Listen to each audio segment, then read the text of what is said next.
you know, there's this idea that people have a conscience. And you know what the conscience is.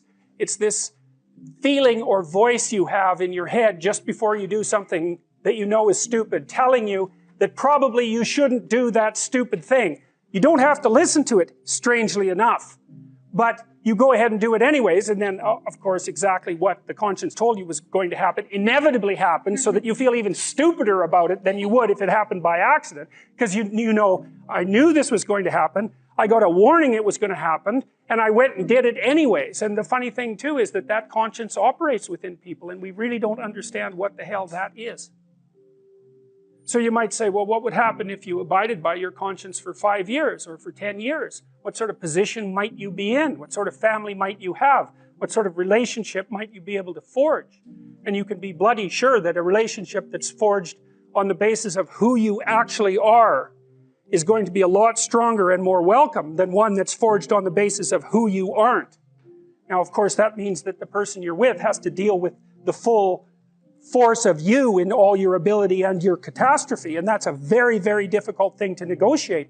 But if you do negotiate it, well, at least you have something, you have somewhere solid to stand, and you have somewhere to live, you have a real life, and it's a great basis upon which to bring children into the world, for example, because you can have an actual relationship with them instead of torturing them half to death, which is what happens in a tremendously large minority of cases.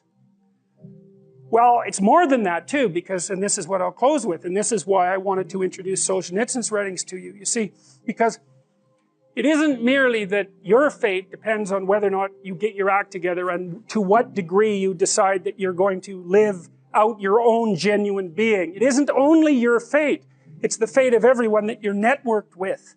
And so, you know, you think, well, there's 9 billion, 7 billion people in the world. We're going to peak at about 9 billion, by the way, and then it'll decline rapidly, but 7 billion people in the world, and who are you? You're just one little dust mote among that 7 billion, and so it really doesn't matter what you do or don't do, but that's simply not the case. It's the wrong model, because you're at the center of a network. You're a node in a network. Of course, that's even more true now that we have social media. You'll know 1,000 people, at least over the course of your life.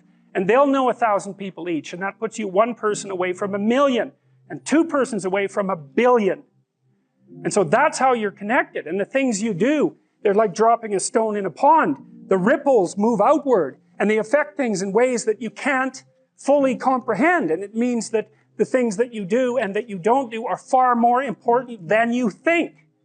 If you can teach people to stand up in the face of the things they're afraid of, they get stronger. And you don't know what the upper limits to that are, because you might ask yourself, like, if for 10 years, if you didn't avoid doing what you knew you needed to do, by your own definitions, right, within the value structure that you've created, to the degree that you've done that, what would you be like? Well, you know, there are remarkable people who come into the world from time to time, and there are people who do find out over decades-long periods what they could be like if they were who they were, if they spoke their being forward.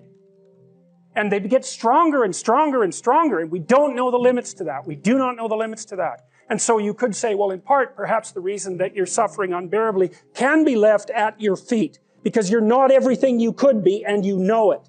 And of course, that's a terrible thing to admit, and it's a terrible thing to consider, but there's real promise in it, right? Because it means that perhaps there's another way that you could look at the world, and another way that you could act in the world, so what it would reflect back to you would be much better than what it reflects back to you now. And so if your life isn't everything it could be, you could ask yourself, well, what would happen if you just stopped wasting the opportunities that are in front of you?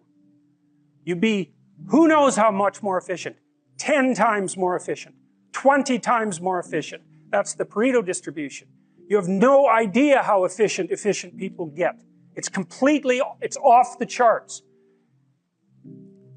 Well, and if we all got our act together collectively and stopped making things worse, because that's another thing people do all the time, not only do they not do what they should to make things better, they actively attempt to make things worse because they're spiteful or resentful or arrogant or deceitful or homicidal or genocidal or all of those things all bundled together in an absolutely pathological package. If people stopped really, really trying just to make things worse, we have no idea how much better they would get just because of that. So there's this weird dynamic that's part of the existential system of ideas between human vulnerability, social judgment, both of which are major causes of suffering, and the failure of individuals to adopt the responsibility that they know they should adopt. The two major problems that people face, obviously, are suffering, tragedy, and malevolence.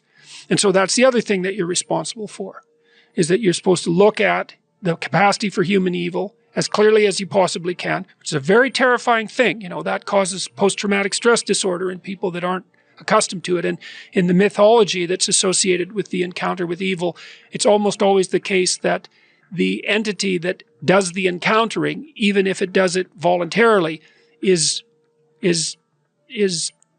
hurt by it.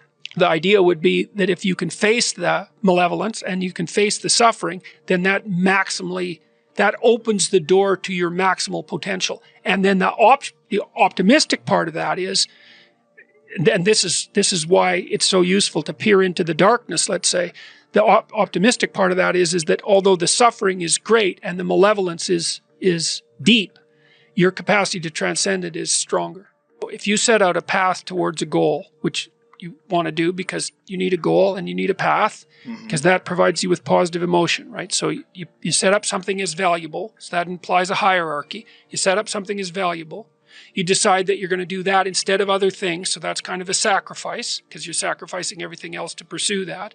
And then you experience a fair bit of positive emotion and meaning as you watch yourself move towards the goal. And so the implication of that is the better the goal, the more full and rich your experience is going to be when you pursue it. So that's one of the reasons that's one of the reasons for developing a vision and for fleshing yourself out philosophically, because you want to aim at the highest goal that you can manage. Okay, so you do that, and then what you'll find is that as you move towards the goal, there are certain things that you have to accomplish that frighten you. You know, maybe you have to learn to be a better speaker, a better writer, a better thinker, or you have to be better to people around you, or you have to learn some new skills and you're afraid of that, whatever, because it's going to stretch you if you pursue a goal, and so that'll put you up against challenges.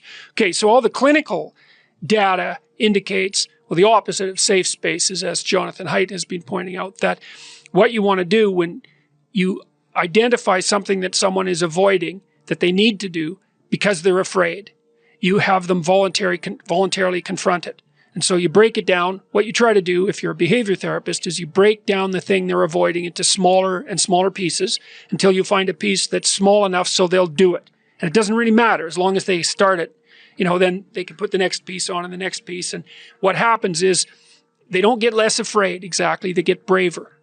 It's like there's more of them. And here's why. So imagine you do something new, and that's informative, right? There's information in the action, and then you can incorporate that information and turn it into a skill and turn it into a transformation of your perceptions. So there's more to you because you've tried something new. So that's one thing.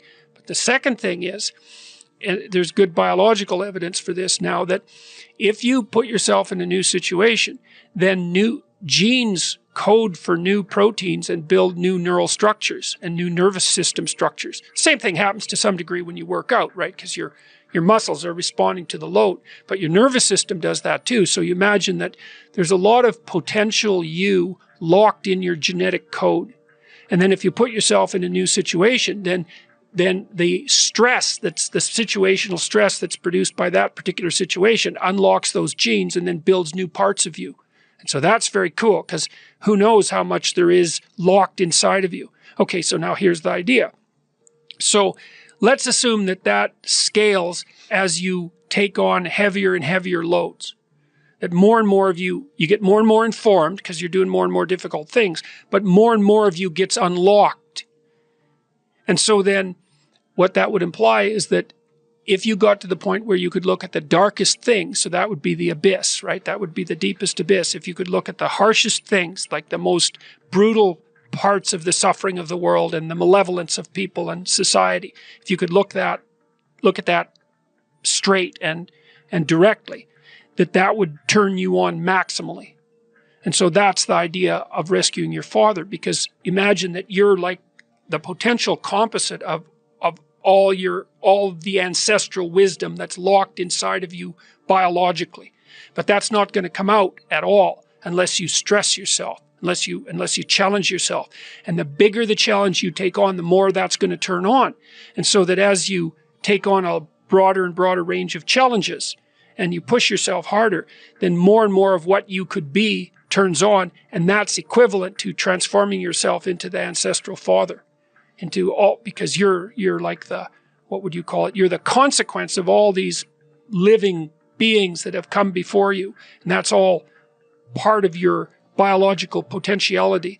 And then if you can push yourself, then all of that clicks on, and that turns you into who you could be.